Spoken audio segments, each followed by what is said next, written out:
दोस्तों हम हाजिर है वापस तीसरे वीडियो में, जो कि संधि का वीडियो है। हम संधियों का अध्ययन कर रहे थे। संधि का परिचय देख करके हमने स्वर संधि के 3 प्रकार देखे थे: स्वर संधि, व्यंजन संधि और विसर्ग संधि। तो इसके अंतर्गत हम स्वर संधि का अध्ययन कर रहे थे, जिसमें अब तक हमने इसके 3 पार्ट्स को देख लिया है, 3 प्रकारों को देख लिया है। इसमें हमने दीर्घ संधि, गुण संधि, पररूप संधि पढ़ ली है। अब आगे की जो संधि है, वृद्धि संधि इत्यादि को पढ़ लिया है। अगली जो संधि आती है हमारे दोस्तों, वो आती है यण संधि। तो आइए यण संधि को देखते हैं। दोस्तों जैसा कि हमने कहा था कि संधि के अंतर्गत जो हिंदी और संस्कृत है, इसमें संधियों में भिन्नता नहीं है। एक तो इसके उदाहरण अलग है बिल्कुल ही, क्योंकि वो हिंदी है और ये संस्कृत है। और दूसरी चीज, यहाँ पर नियमों को सूत्र के द्वारा हम समझते हैं। कैसे समझते हैं? सूत्र के द्वारा। तो अभी तक हमने हर एक जो संधि थी उसके सूत्र देखे थे। जैसे दीर्घ संधि का देखा था हमने, अकह सवर्णे दीर्घ, ठीक है। गुण संधि का देखा था हमने, आद्गुणः। इसी प्रकार वृद्धि संधि जो है उसका देखा था हमने, वृद्धि रेचि, ठीक है। और एंगी पररूपम, इस तरह पररूप संधि का हमने सूत्र देखा। अब जो हम अध्ययन कर रहे हैं दोस्तों, ये यण संधि का कर रहे हैं। तो इन्हीं संधियों के अनुसार इस संधि का भी एक नियम है, जो कि सूत्रात्मक है, सूत्र के रूप में दिया गया है, जिसे कहते हैं इको यणचि। इको यणचि, क्योंकि यण संधि एक स्वर संधि है। कैसी संधि है दोस्तों? स्वर संधि है। तो इसके अंतर्गत भी जो परिवर्तन होंगे वो स्वर के स्थान पर होंगे, ठीक है। तो इन्होंने कहा इको यणचि। कैसे पढ़ेंगे इसको? इको यणचि। तो इसका उत्तर क्या हुआ? इसका अर्थ क्या हुआ? इक को यण आदेश हो जाता है। इक को यण हो जाता है। यण क्या है और इक क्या है? जब वीडियोस आप शुरू से देखना शुरू करेंगे तो उसमें एक प्रत्याहारों का वीडियो होगा। तो प्रत्याहारों को, वर्णों को आप अच्छे से समझेंगे तो आपको पता लगेगा कि इक एक प्रत्याहार है, जिसके अंतर्गत ये सभी स्वर आते हैं। ये सभी स्वर जिसमें आते हैं उस प्रत्याहार को इक प्रत्याहार कहते हैं। और ये सभी जिसमें व्यंजन आते हैं इसको यण प्रत्याहार कहते हैं, ठीक है। तो इसमें सिर्फ कितना करना है कि इक प्रत्याहार के वर्णों के स्थान पर यण प्रत्याहार के वर्णों को रखना है, और इक का यण होना ही यण संधि कहलाती है। कैसे? देखो, ई के स्थान पर परिवर्तन य हो जाएगा, उ को व हो जाएगा, री ऋषि को रा रस्सी वाला हो जाएगा, री को ल हो जाएगा, ठीक है। आई बात समझ में? एक बार फिर से इसको हम देखते हैं दोस्तों। ये जो संधियां है, इसमें स्वर संधि का ये हम चौथा भाग पढ़ रहे हैं, पांचवा भाग पढ़ रहे हैं, जिसका नाम है 5वें प्रकार का यण संधि। यण संधि हिंदी में भी होती है। यण संधि का नियम जो है संस्कृत में, उसे सूत्र के द्वारा समझाया गया है। इसमें कहा गया है कि इको यणचि, यानी इक को यण हो जाता है, ठीक है। और यण होने के लिए क्या शर्त है कि इक प्रत्याहार में आने वाले जितने भी स्वर वर्ण है, उन स्वरों के स्थान पर यण प्रत्याहार के वर्ण हो जाते हैं, ठीक है। लेकिन ये स्थिति कब होती है? असमान स्वर आने पर। जब असमान स्वर आएंगे, जैसे इधर ई है तो इधर उ होगा, इधर अ है तो इधर कुछ और होगा। तो इस प्रकार प्लस से पहले और प्लस से बाद दोनों अलग अलग प्रकार के स्वर होने चाहिए। ऐसे में इक प्रत्याहार के स्थान पर यण प्रत्याहार हो जाता है। इसी को यण संधि कहते हैं। यण संधि को बताने वाला सूत्र आपने देखा, इको यणचि है। आगे देखते हैं, इसे उदाहरण से समझते हैं। देखिए, ऐसा उदाहरण जो कि ई के स्थान पर परिवर्तन करने वाला है। तो देखिए, जैसा कि हमने पढ़ा था, एक बार मैं फिर से यहाँ लिख देती हूँ इसको, ई, उ, री और ली। इनके स्थान पर क्रमशः ई को य, उ को व, री ऋषि को र रस्सी वाला और री को ला हो जाता है। इन सभी को हल कर दीजिए, ठीक है। अब देखिए, यहाँ पर एक बार बार आप ये शब्द सुनते हैं, यद्यपि, यद्यपि, तथापि, इस प्रकार से। यद्यपि, यदि धन अपि, यदि धन अपि। तो यहाँ पर क्या है? छोटी ई है, और यहाँ पर ई है और यहाँ पर अ है। तो हमारी शर्त क्या थी कि प्लस से पहले और प्लस से बाद दोनों अलग अलग स्वर होने चाहिए, ठीक है। तो ये दोनों मिलकर के हमारा क्या सूत्र था कि ई के स्थान पर य हो जाता है। तो परिवर्तन हम क्या कर रहे हैं? इसी ई, उ, री के स्थान पर हमको सिर्फ परिवर्तन करना है। यहाँ अ है तो अ में तो हमें परिवर्तन करना ही नहीं है, ठीक है। परिवर्तन क्या करना है? ई में। तो ई के स्थान पर हमने क्या कर दिया? य कार लिख दिया।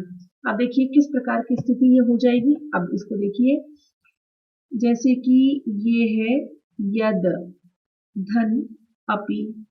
अब ये यद इसलिए लिखा है क्योंकि इस द में से ई निकाल दिया है, ठीक है, ई और अ। अब इन दोनों के स्थान पर हमने क्या कर दिया है, य। अब इसको जोड़ो, य, द आधा, य पूरा, य भी आधा और ऐसे पी। अब जब इसको मिलाएंगे तो कैसे बनेगा ये, यद्यपि। आया समझ में? इस प्रकार इस संधि का निर्माण होगा, ठीक है। तो इस प्रकार यदि धन अपि, क्योंकि इसमें ई है प्लस उ, यानी कि दो असमान स्वर हमको दिखाई दे रहे हैं, तो ऐसे में संधि यण होगी और परिवर्तन कौन सा वाला होगा, ई को, जो यह कार परिवर्तन होना था वो। उसके बाद इसी प्रकार ई का ही एक और उदाहरण देखते हैं, इति धन एव, इति धन एव, इत्येव। ये थोड़ा सा गलत लिखा हुआ है, इत्येव क्या आ जाएगा, इत्येव, ठीक है। अब ये कैसे हुआ, अब इसको एक बार और समझते हैं, इति धन एव, तो यहाँ पर क्या है, ई है, यहाँ क्या है, ए है, ठीक है। तो परिवर्तन किसको करना है हमको, ई में, तो ई के स्थान पर हमको क्या लगाना है, य। अब इसको मिलाइए, ई त, जिसमें से ई निकाल लिया है इसलिए अभी आधा है। अब य के बाद ए व। अब कैसे मिलाएंगे, ता और य को मिलाएंगे तो कैसे बनाएंगे, इत्य, य में ए मिल जाएगा तो स्वर मिल गया इसको, इत्येव, ये बनेगा, ठीक है। इसी प्रकार यण संधि के सभी जो इसके उदाहरण है उनको हम देखेंगे। अब यहाँ देखेंगे यदि धन एव, तो बिल्कुल वैसी स्थिति है, इस ईकार के स्थान पर य मिला करके कैसे बन जाएगा, यद्येव। कैसे लिखेंगे इसको, यद्येव, ठीक है, ऐसे लिखेंगे। इसी प्रकार प्रतिधन आगतः प्रत्यागतः, ये बार बार पूछा जाने वाला उदाहरण है, ठीक है।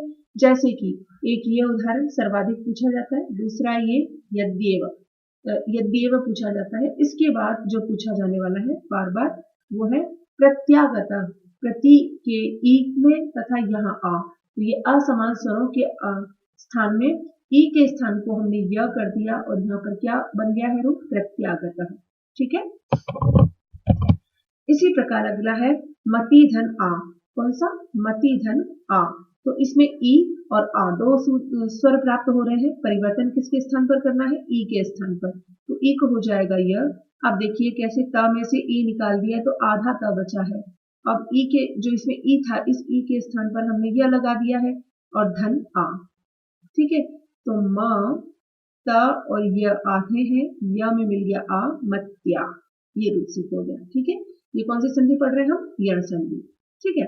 इसी प्रकार इति धन उक्त्वा, तो ई के स्थान पर य करके इत्युक्त्वा हो गया, य हो गया, य में फिर ये वाला उ मिल गया, इत्युक्त्वा हो गया। और एक और प्रसिद्ध इसका उदाहरण आ गया है जो कि है प्रत्येक, प्रति धन एक, प्रति धन एक, तो प्रति के ई के स्थान पर य होकर के प्रत्येक ये बन गया, ए तो लग ही जाएगा य में, ठीक है। इस प्रकार है इति धन अत्र, इत्यत्र हो गया है।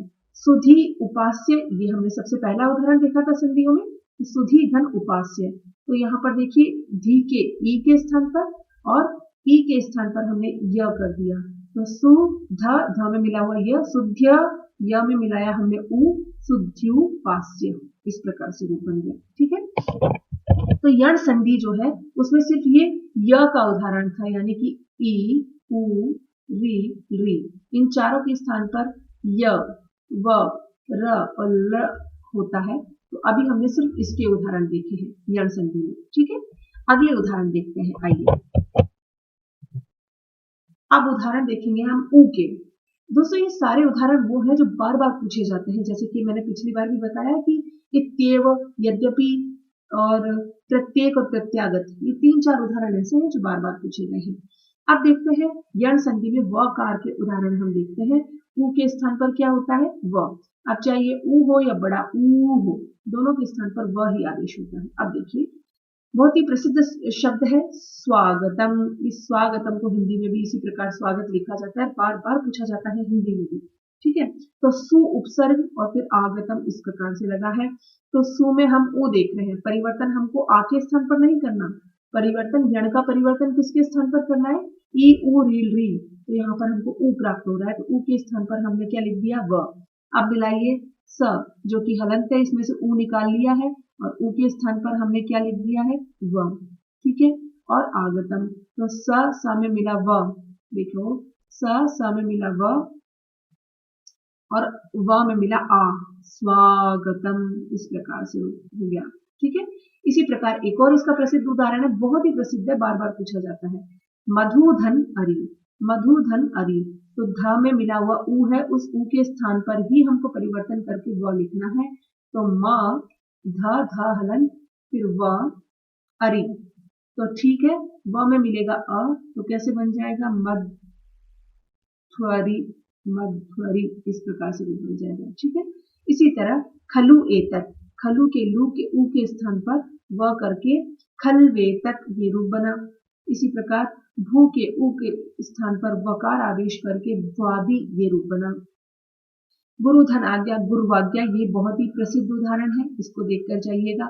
इसके बाद आता है अनुधन आदेश, अनुधन आदेश, तो न में स्थित जो ऊ है, इस ऊ के स्थान पर हमको परिवर्तन करके व लिखना है। फिर न में से हम ऊ को निकाल चुके हैं और ऊ के स्थान पर हमने क्या कर दिया है, व। धन आदेश, ठीक है, तो आप देखो कैसे लिखेंगे, अन, न और व। ठीक है, न और व मिल गया है व, अब व में मिलाएंगे आ, अन्वादेश, इस प्रकार से रूप बनता है। ठीक है, ये जो प्रक्रिया है ना, इसको समझें ताकि आपको रटना न पड़े, याद रहे। रही बात इसकी, जैसे हमने यहाँ पर देखा, सु एक उपसर्ग है, ये एक अव्यय है, गुरु एक शब्द है, तो शब्द रूप, अव्यय रूप, प्रत्यय, इन सबकी जानकारी हो, इसलिए इन सबको हमने पहले ही पढ़ा दिया है। तो अब ये जो संधि है, इसमें हमें बहुत सारे शब्द रूप, बहुत सारे धातु रूप, बहुत सारे नए नए अव्यय, प्रत्यय, उपसर्ग, इन सबका ज्ञान हो तो हम इसको तोड़ भी सकते हैं। आपकी जो समस्या होती है वो ये है कि गुरुधन आज्ञा आ गया तो हम उसको गुरु आज्ञा कर देंगे, लेकिन हमसे डायरेक्ट ही गुरु आज्ञा पूछा जाएगा तो कहाँ से तोड़े इसको, ये हमारी समस्या होती है। तो ये समस्या आपकी अधिक से अधिक शब्द रूप और धातु रूप, इनको याद करने से होगी। ठीक है, लेकिन आपको हर एक संधि के यहाँ पर ऐसे छटे हुए उदाहरण दिए जा रहे हैं जो लगभग 90% से अधिक इन्हीं में से पूछा जाता रहा है, चाहे वो फर्स्ट ग्रेड की एग्जाम हो या रीट की एग्जाम हो, सीटेट की एग्जाम हो, कोई भी एग्जाम हो। ठीक है, तो इस प्रकार हमने देखा। अब वधु धन आगमन, याद रखिए जो वधु शब्द है ना, ये दीर्घ उकार है, इसके विच्छेद करते समय छोटा ऊ लगा करके आपको कंफ्यूज किया जाता है। वधु शब्द हमेशा बड़ा ऊ लेकर आता है। ठीक है, वधवागमन हो गया। अब यह संधि में ई और ऊ के उदाहरण हम देख चुके हैं। अब हम उदाहरण देखते हैं कि र के, री के। देखो री ऋषि जो है ना, री ऋषि, ये एक स्वर है। क्या है? स्वर। जबकि र रस्सी वाला एक व्यंजन है। क्या है? व्यंजन है। याद है ना आपको? तो इसको ध्यान में रखते हुए हमें ये देखना है कि री ऋषि के स्थान पर हमको र आदेश करना है। ये दोनों री ऋषि एक जैसे लिखे हुए हैं, लेकिन इस वाले री ऋषि को हमें जो है इसको परिवर्तित करना है। कैसे परिवर्तित करेंगे? देखो, री दो प्रकार का होता है, ये छोटा री है और ये जो है ये बड़ा री होता है, ऐसे दो बार आता है यहाँ पर। ठीक है, तो ये इस प्रकार से हो जाएगा। ठीक है, आप देखो कैसे होगा। जो रिकारांत शब्द रूप है, जब हमने शब्द रूप पढ़े थे तो इन शब्द रूपों को अच्छे से पढ़ा था। एक पुल्लिंग में, एक स्त्रीलिंग में, आप रिकारांत शब्द रूप याद कर लीजिए। ठीक है, हमेशा काम आएंगे। पितृ शब्द, मातृ शब्द हमेशा पूछे जाते हैं शब्द रूपों में भी और वाक्य बनाने में भी। ठीक है, तो पितृ धन इच्छा, पितृ धन इच्छा, तो री ऋषि के स्थान पर पितृ इच्छा कर दिया। कैसे? देखो, ता तो लगा हुआ है, इसमें जो री ऋषि लगा हुआ है इसके स्थान पर र लगा दो, पितृ। ठीक है, और इच्छा की ई भी इसमें लगा दो, पितृच्छा हो जाएगा। ठीक है, क्या हो जाएगा? पितृच्छा। अब स्त्री को आप चाहे तो ऐसे लिख दीजिए। ठीक है, इसी प्रकार एक और रिकारांत शब्द है। रिकारांत किसे कहते हैं? रिकार है अंत में जिसके, तो ये जो नीचे लगा है ना दोस्तों, ये र रस्सी वाला नहीं है, ये री ऋषि वाला है। ठीक है, तो पितृ धन अंश, पितृ धन अंश, तो इस री ऋषि को हमने क्या लगा दिया? र। ता में लगा हुआ र, पितृ, फिर है अंश, पितृंश, और इसमें मिलकर के पितृंश, इस प्रकार से बन जाएगा। इसी प्रकार पितृधन आज्ञा, तो इसके री ऋषि को आ होकर के पित्राज्ञा हो जाएगा। ठीक है, और इसका प्रसिद्ध उदाहरण मातृधन आज्ञा, इसको ज्ञ भी लिखना पड़ेगा ना, मात्राज्ञ। तो मातृ के रिकार को र करके त में मिला करके र बनाया तो त्र हो गया। देखो ये री ऋषि है, ठीक है, जब इस त में मिला हुआ है तो ये मातृ इस प्रकार से है, लेकिन इसमें र रस्सी मिलेगा तो ये त्र इस प्रकार हम लिखते हैं, ठीक है। तो मात्राज्ञ हो गया। इसी प्रकार भर्तृ, भर्तृ कहते हैं स्वामी को, धन आ भर्ता, ठीक है, दुखहर्ता, सुखत्राता, ठीक है, भर्ता। तो भर्तृ के री जो नीचे वाला री लगा हुआ है इसको भी हम क्या कर देंगे, र लगा करके त्रा कर देंगे, भर्त्रा, ठीक है। ये ऊपर वाला र अलग है, इसको नहीं परिवर्तित करना है, ठीक है। एक और एग्जामिनर का प्रसिद्ध प्रश्न है, धात्र्यांश हमेशा पूछा जाता है और इसमें हम क्या गलती करते हैं वो भी बताऊंगी। तो री ऋषि के स्थान पर हमने यहाँ पर क्या कर दिया, र करके धात त में मिला हुआ र, धात्र्यांश ये कर दिया हमने, ठीक है। अब एक बात यहाँ पर ये देखने लायक है क्या, कि जो गुण संधि है, गुण संधि है वहां पर री ऋषि के स्थान पर, री ऋषि के स्थान पर अर होता है, क्या होता है, अर होता है। वहीं वृद्धि संधि में री ऋषि के स्थान पर आर होता है, क्या होता है, आर होता है। लेकिन यण संधि में, यण संधि में क्या होता है, री ऋषि के स्थान पर क्या होता है, र रस्सी वाला होता है, ध्यान रखना है आपको, ठीक है। केवल र, यहाँ पर तो री के साथ अर होता है, वृद्धि में भी आर होता है, लेकिन यहाँ पर क्या लिखना है हमको, री ऋषि जो कि पहले स्वर था उस स्वर के स्थान पर अब व्यंजन आदेश हो गया है। र रस्सी तो व्यंजन है ना, इस प्रकार से धात्री के त्रि में मिला हुआ री, यानी कि जैसे ही इसमें से री हटता है, धात्री के त्रि में से री हटता है क्योंकि स्वर जा चुका है इसलिए अब त हलंत हो गया है। अब इस त में ये वाला अ मिलेगा तो ये पूरा हो जाएगा त, अब त में मिलेगा र तो धात्रांश ये हो गया है, ठीक है। तो इस प्रकार से री ऋषि के इन उदाहरणों में से एक तो पित्राज्ञा और एक धात्रांश, ये बहुत ही प्रसिद्ध शब्द है, इनमें से बार बार एग्जामिनर पूछता है, ठीक है। ये बात हुई री ऋषि की। अगला जो यण संधि के अंतर्गत स्वर आता है वो आता है री। री को संस्कृत में स्वर माना जाता है, देखने में ये व्यंजन जैसा लगता है लेकिन संस्कृत में ये क्या है, स्वर है, ठीक है। इसके स्थान पर ल आदेश होता है, ठीक है। अब इसका प्रसिद्ध 2 ही 4 उदाहरण है हर संधि के लिए। तो अब देखिए री धन आकृति, री धन आकृति हमने क्या कहा, असमान स्वर होने चाहिए आसपास, तो री के सामने है आ जो कि अलग अलग है, तो री के स्थान पर हमने आदेश कर दिया ल, ठीक है। ल में मिला आ तो हो गया ला, लाकृति, इस प्रकार से बन गया। इस प्रकार री धन आकार लाकार बन गया, ठीक है।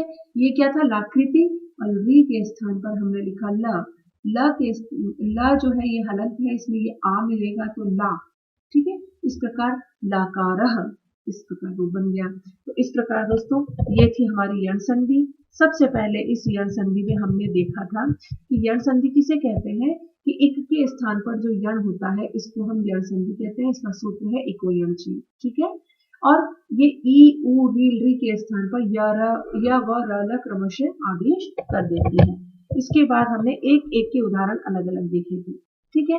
इनके प्रसिद्ध उदाहरणों को मैं एक बार फिर से बता दूं, जैसे यद्यपि, प्रत्येक, प्रत्यागत, यद्येव, ठीक है, और निधन ऊनः न्यूनः, ठीक है, और शुद्ध्युपास्य, ये इसके बहुत ही प्रसिद्ध उदाहरण है, तो जरा देख कर जाइएगा, ठीक है। अगला हम देखते हैं वह में भी हमने बहुत ही प्रमुख उदाहरण बताए थे, जैसे स्वागत हमेशा पूछते हैं, गुरुवाज्ञा, अनुवादेश, ठीक है, और मध्वरी, ठीक है, ये हमेशा पूछते हैं। एक वधु और वधु आगमन में से एक ध्यान रख के जाइए ताकि आपको ये याद रहे कि वधु शब्द दीर्घ उकारांत है, ठीक है। अब उसके बाद देखते हैं री ऋषि। री ऋषि में आपने पित्राज्ञा और धात्रांश, इसको जरूर पढ़कर जाए, ठीक है। इस प्रकार यह संधि हमने पढ़ ली और इसको थोड़ा सा दोहरा भी लिया। अगली जो संधि आती है स्वर संधियों के अंतर्गत, ये छठी संधि है और इस छठी संधि का नाम क्या है, अयादि संधि। अयादि संधि छठे नंबर की संधि है। इस छठे नंबर की जो संधि है, इस संधि का जो नियम है, इस नियम को इस सूत्र के द्वारा बताया गया है और इस सूत्र को कैसे पढ़ेंगे, ए चो यवा यावह, ए चो यवा यावह, ए चो यवा यावह, इस प्रकार इस सूत्र को पढ़ते हैं। अब ये क्या कहते हैं, एज। जब आप प्रत्याहार वाला वीडियो देख चुके होंगे, वर्णों को समझ चुके होंगे, तो इन बातों को समझने में आपको दिक्कत नहीं आएगी। एज प्रत्याहार है, एक क्या है, प्रत्याहार। इस प्रत्याहार में निम्नलिखित वर्ण आते हैं, ए ओ ऐ औ। एज में क्या आते हैं, यानी कि ए से लेकर के औच तक एज आते हैं, ठीक है। तो इसमें ए आई ओ औ ये 4 स्वर आते हैं। इन 4 स्वरों को क्या कहते हैं, एज कहते हैं, ठीक है। अयादि किसको कहते हैं, अय, अव, आय, आओ। देखो यहाँ पर अय, अव, आय, आव, ये चारों छिपे हुए हैं, ठीक है। आदेश होता है ये, ठीक है। अब किसको परिवर्तन होगा, तो ये ध्यान रखना है, हमेशा परिवर्तन एज में होगा। एज में यानी कि ए आई ओ औ, इन 4 स्वरों के स्थान पर ही परिवर्तन होगा, ठीक है। आइए देखते हैं कैसे होगा। देखो यहाँ पर जो हमको परिवर्तन के लिए दिया गया था, तो ए को होता है अय, ठीक है, अय आदेश। आई को भी होता है आय आदेश। इसी प्रकार ओ को होता है अव आदेश, और औ को होता है आव आदेश, ठीक है। अब यहाँ पर एक बात और मैं ये समझा दूं कि आदेश किसे कहते हैं। आदेश जो शब्द है ना, ये दुश्मन की तरह होता है, ठीक है।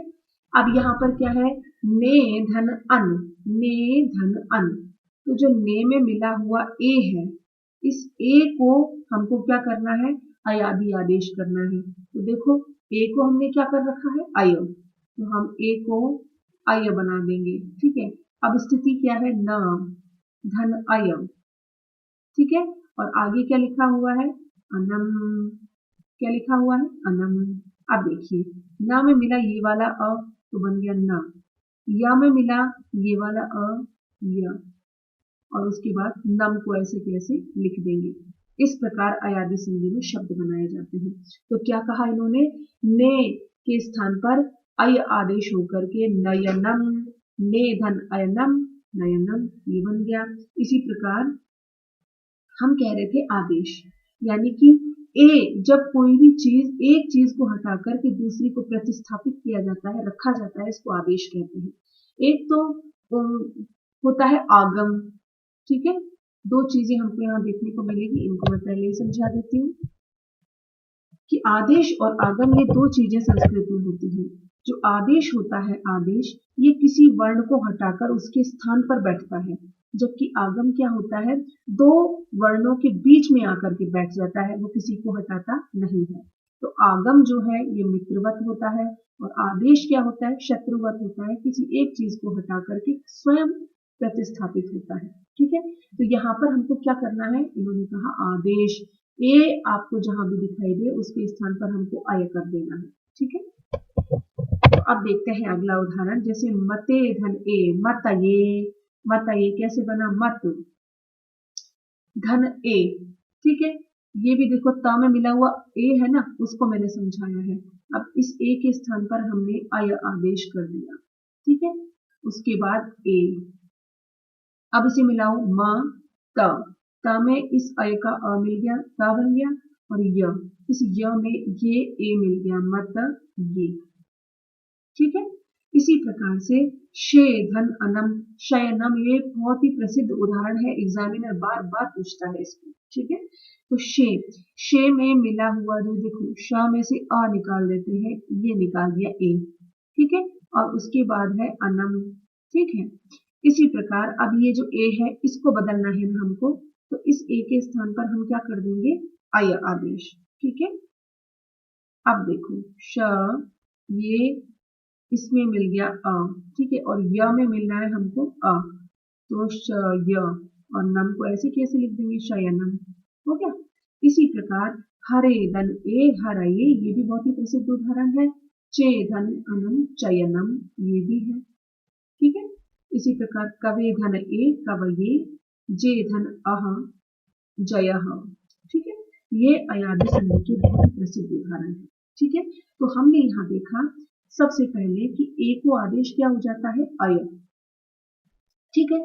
तो इस ए को अय करने के लिए हमने बहुत ही सारे उदाहरण देखे, जिसमें से नयनम, शयनम, मतये और हरये, ये बहुत ही प्रसिद्ध है। ठीक है, एक नई चीज जो आपको देखने को मिली होगी, जो हिंदी में भी होती है, जे के स्थान पर अह करके जयः, इस प्रकार से ये रूप बन गया है। ठीक है, अब अगले इसके उदाहरण देखते हैं दोस्तों। अगला उदाहरण है जहां पर ओ को अव आदेश किया गया है। क्या? ओ को अव आदेश किया गया है। तो यहाँ पे देखिए पो धन अनह, तो कैसे लिखेंगे इसको? पो धन अनह, ये है। ठीक है स्थिति। अब इस पो में से ओ निकल जाएगा तो प हलंत रह जाएगा, ओ धन अनह। ठीक है, अब क्या करेंगे? हमको ये पढ़ना है कि ओ के स्थान पर हमको क्या करना है? अव। अब देखो स्थिति क्या है? प, इस हलंत प में ये अ मिलेगा तो प बन गया। इसके बाद है व लिख देते हैं जो कि आधा है। अब इसमें ओ अ मिल जाएगा, ये प व। ठीक है, इसके बाद न, पवनः, इस प्रकार बन गया। इसी प्रकार ये पो है, पो के ओ को यहाँ से निकाल देंगे, अब बचेगा प। ठीक है, और इत्र ये बचा है। अब ओ के स्थान पर हमको क्या आदेश कर देना है? ये अव लिख देना है। तो प को अव धन इत्र, अब मिला दो। अ इसमें प में मिला दो तो ये प पूरा बन गया है। व में ई मिला दो। ठीक है, ये भी तो हलंत है ना। प में ई मिला करके पवित्र, इस प्रकार से रूप बन जाएगा। इसी तरह भो धन अति, तो ओ के स्थान पर यहाँ पर अव आदेश करके भ अव अति मिला करके लिखा भवती बन गया। ठीक है, इसी प्रकार गोधन यम, तो ओ को अव यम। ठीक है, अब अ जो है ग में मिल गया है तो वो ग बन गया। व में कोई स्वर नहीं मिला है इसलिए ये अधूरा रह गया, गव्यम। ठीक है, इसी प्रकार गुरोधन अ गुरुवः। ठीक है, ये इस प्रकार से उदाहरण हो गया। तो ओ के उदाहरण भी हमने देखे। अब अगले उदाहरण हम देखते हैं इसमें ऐ का। ठीक है, अगर हिंदी में हमको लिखना है ए की मात्रा तो वो ऐसे लिखी जाती है, और ऐ की मात्रा में सिर्फ एक मात्रा लगाई जाती है। ठीक है, गई धन अकः, तो गायक। अब आय होगा, क्या होगा? आय, क्योंकि इसमें वृद्धि वाली मात्रा है, दो मात्राएं हैं, तो आय के स्थान पर क्या होगा? आय होगा। तो ग धन आय धन अकः, और उसको मिलाएंगे तो ग में मिलेगा आ गा, य में मिलेगा अ य, और कह गायकः बन गया। इसी तरह दई धन अक, तो इस ऐ के स्थान पर आय हो जाएगा, दाय कह, इस प्रकार से रूप बन जाएगा। फिर यहाँ पर है परिचय धन अक, परिचायकः, ये रूप बन जाएगा। ये परिचायकः, गायकः, दायकः, नायकः, एक सिमिलरिटी आपको देखनी पड़ेगी इसमें अयादि संधि में। ठीक है, तो ये नायक और गायक दो प्रसिद्ध उदाहरण है, क्योंकि वो हमारे पास विकल्प में एक तो ऐसा देता है जिसमें एक मात्रा है, एक ऐसा देता है जिसमें दो मात्रा है, एक ये भी देता है ना धन अक नायक। ठीक है, ये भी देता है। तो हमें इन गलतियों से बचना है। ये देखना है कि आय तब हुआ है जब यहाँ पर वृद्धि वाली मात्रा होगी, ऐ की मात्रा होगी। ठीक है, अब इसी प्रकार औ के उदाहरण देखते हैं। तौ तौ धन ईश्वरः। ठीक है, तौ धन ईश्वरौ, तो तावीश्वरौ कैसे होगा? देखो, तौ में से औ की मात्रा निकाल लो तो ऐसे हो जाएगा, और ईश्वरी ईश्वरो इसी प्रकार लिख दो। ठीक है, अब ये जो त है इसमें जो ओ मिला था, इस ओ को ही तो हमें आव करना है। क्या करना है? आव। तो त में मिला आ तो ता हो गया। ठीक है, इस व में इस बड़ी ई को मिलाएंगे तो ये तावीश्वरो, इस प्रकार से बन जाएगा। ठीक है ना, कितना इजी है। इसके बाद एतौ धन उत्तमौ, एतौ धन उत्तमौ, तो औ जो है इस औ के स्थान पर हमने आव कर दिया है। एताव, एताव, फिर व में क्या मिलाना है हमको? उ, तो एतावुत्तमौ, एतावुत्तमौ, ये रूप बन जाएगा। ठीक है, इसी प्रकार वत्सो धन एधते, वत्सौ धन एधते, तो कैसे बन जाएगा? वत् वत्स आव एधते, ये हमारे सामने। अब इसको मिला दीजिए। सा जो है इसमें आ मिल जाएगा, वत्सा, वत्सा, व में मिल जाएगा ये वाला ए, ठीक है, वत्सावेधते, इस प्रकार से, ठीक है। आ गया समझ में? इनको तोड़ना भी बताएंगे, बिल्कुल घबराइए मत, ठीक है। अभी हम ये देख लें, इसके बाद इससे तोड़ना भी हम देखेंगे, ठीक है। इसके लिए एक पहचान होगी, जब इस संधि की चीजों को तोड़ा जाएगा तो हमें 4 चीजें देखनी होगी। अय, आय, अव, आव, ठीक है। नीचे वाला अगर परिवर्तन होगा तो उसमें ओ की ध्वनि अपने आप सुनाई देगी, और ऊपर वाला परिवर्तन होगा तो उसमें ए वाली ध्वनि सुनाई देगी। आप देख सकते हैं, परिचायकः, आय, आय, दिख रहा है, आयकः, गायकः, नायकः, दायकः, आय दिखाई दे रहा है, इसका मतलब अयादि संधि है, आय से अयादि, ठीक है। इसी प्रकार यहाँ हम देखेंगे आव, ताव, वत्साव, पाव, एताव, नाव, वृक्षाव, ठीक है। इस प्रकार से हमको दिखाई देंगे। और उदाहरण देखते हैं, पौधन अका पावकः, ठीक है, ये भी बार बार पूछा जाने वाला है। तो ओ को अव आदेश होकर के आव, प में मिला आ, पाव, और अकह मिलकर के पावकः बन गया। इसी प्रकार नव धन इक, तो नो, न, आव, इक, नाविकम, ठीक है। व में मिल जाएगा अ। इसी प्रकार वृक्षो इह, वृक्षो इह, तो आव, बीच में औ के स्थान पर आ जाएगा वृक्ष, आव, इह, अब मिला दो, श में अ मिलाया तो वृक्षा, व में मिला ये ई वाला ई, तो वृक्षा विह, ठीक है। इस प्रकार से हमने अयादी संधि और इसके प्रमुख प्रमुख उदाहरणों को देखा है, और इससे बाहर उदाहरण पूछे भी नहीं जाते हैं, फिर मैं आपको विश्वास दिलाना चाहती हूँ, ठीक है। अब आगे हम देखते हैं, जो कि है एक वार्तिक है। क्या है ये? वार्तिक है। वार्तिक, देखिए संस्कृत में कोई भी ऐसी चीज जो सूत्रों के माध्यम से पूर्ण नहीं हो पा रही है, उस चीज पर वार्तिक लिखे गए हैं, ठीक है। ये वार्तिक एक अलग से नियम है जो किसी न किसी अपवाद पर आधारित होता है। जैसे हमने देखा था, जब त्रिमुनि का हमने इसका वीडियो देखा था, कि संस्कृत की व्याकरण को रचने वाले 3 मुनि हैं। सबसे पहले तो महर्षि पतंजलि, पाणिनि है, उनकी चीजों पर, सूत्रों को जो जन सामान्य के लिए असली नहीं हो रहे थे, सरल नहीं हो पा रहे थे, उसके लिए कात्यायन नाम के एक ऋषि हुए।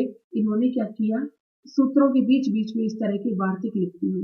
वार्तिक इन्होंने क्या किया, जो सामान्य बालक है, जो पढ़ने जा रहा है उसको, वो जो महर्षि पाणिनि है, उन्होंने तो पारिभाषिक शब्द लिख दिए बहुत कठिन, लेकिन कुछ चीजों को समझाने के लिए बीच बीच में इन्होंने जो नियम बनाए हैं, इसको वार्तिक कहते हैं। अभी क्या कहते हैं, वांतो ही प्रत्यय। अब देखो, यकार से प्रारंभ होने वाले प्रत्यय परे होने पर ओ को अव और औ को आव हो जाता है।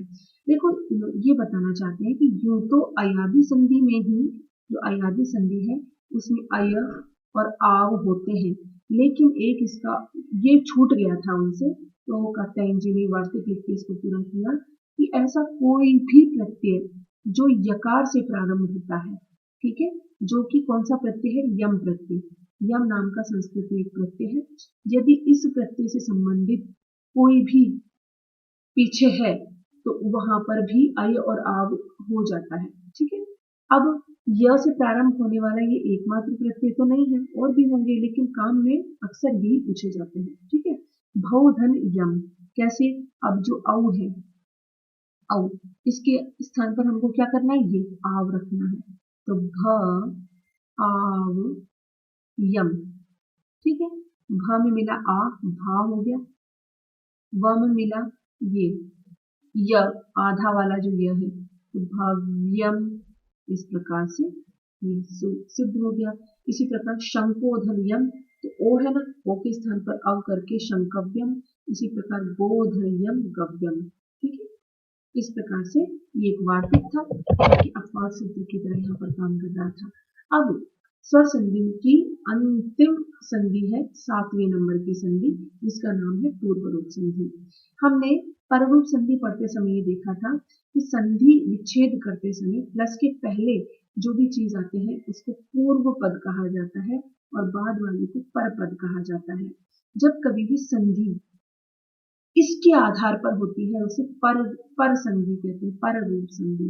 पर रूप संधि कैसी थी, एक बार फिर से बता देती हूँ। देखो, प्रधन एजते, जब किसी प्रादि आ से खत्म होने वाले अ या आ से खत्म होने वाला कोई उपसर्ग है और उसके बाद एध, ऊठ और उन ये वाली धातुएं हैं एधा वृद्धो इणगतौ और ऊठ ये धातुएं हैं तो उसमें पर रूप एकादेश हो जाता है अ है यहाँ पर तो लेकिन इस अ को इस ए के समान कर देंगे तो इस प्रकार प्र में ए मिला देंगे प्रे जते इसको क्या कहा हमने पर रूप संधि पर रूप संधि क्यों कहा क्योंकि पर में जो रूप था उसी के अनुसार पूर्व वाले को बना दिया इसमें ए था जबकि यहाँ तो अ है ना प्र में इस अ को तो हटा दिया और ए लगा दिया इसमें स्वर ठीक है तो ये प्रे जते हो गया अब क्या करना है अब हमारे पास पूर्व रूप संधि है पूर्व रूप संधि का परिवर्तन क्या होगा इस जगह पे ठीक है क्योंकि पूर्व किसको कहते हैं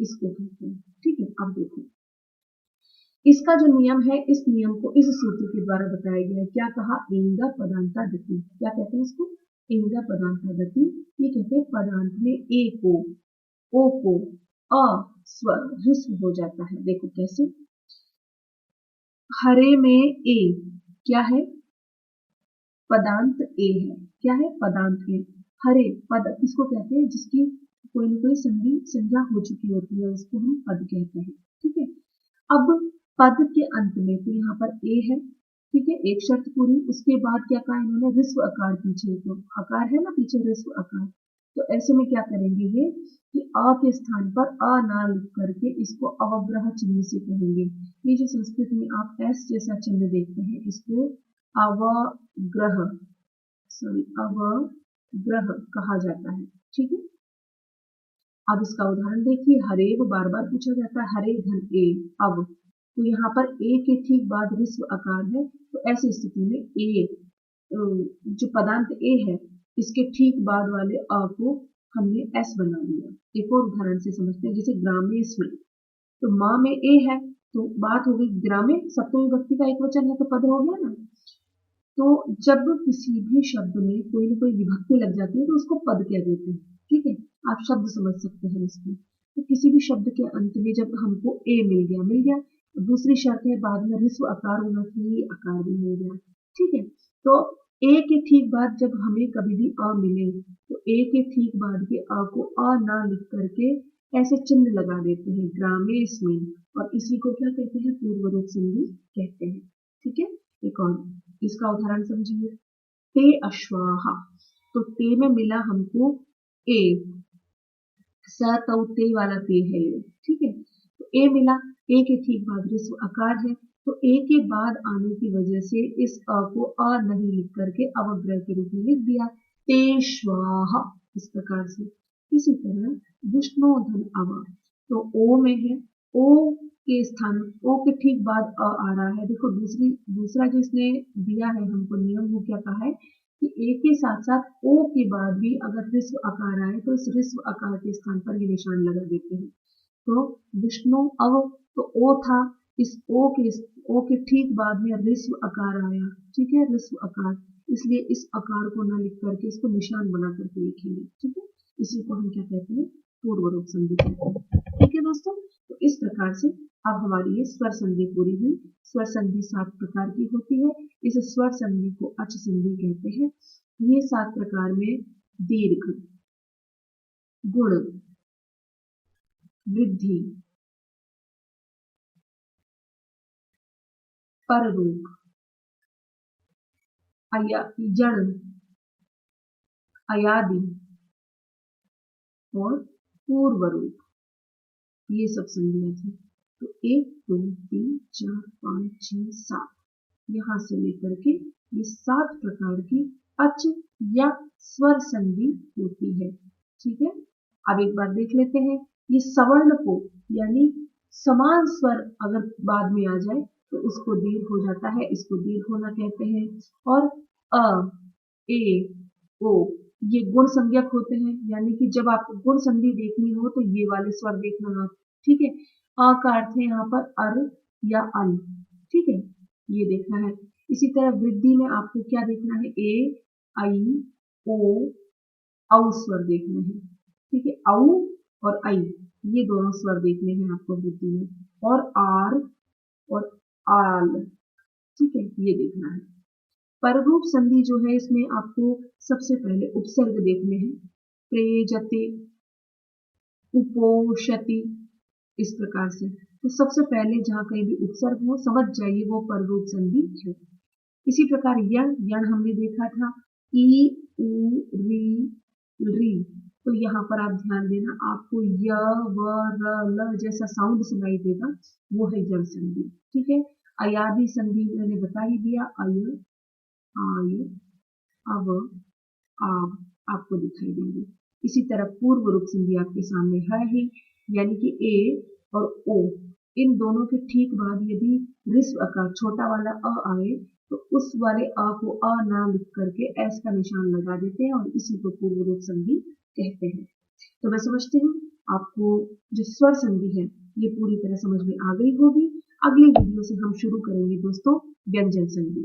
तब तक के लिए आप सभी का बहुत बहुत धन्यवाद।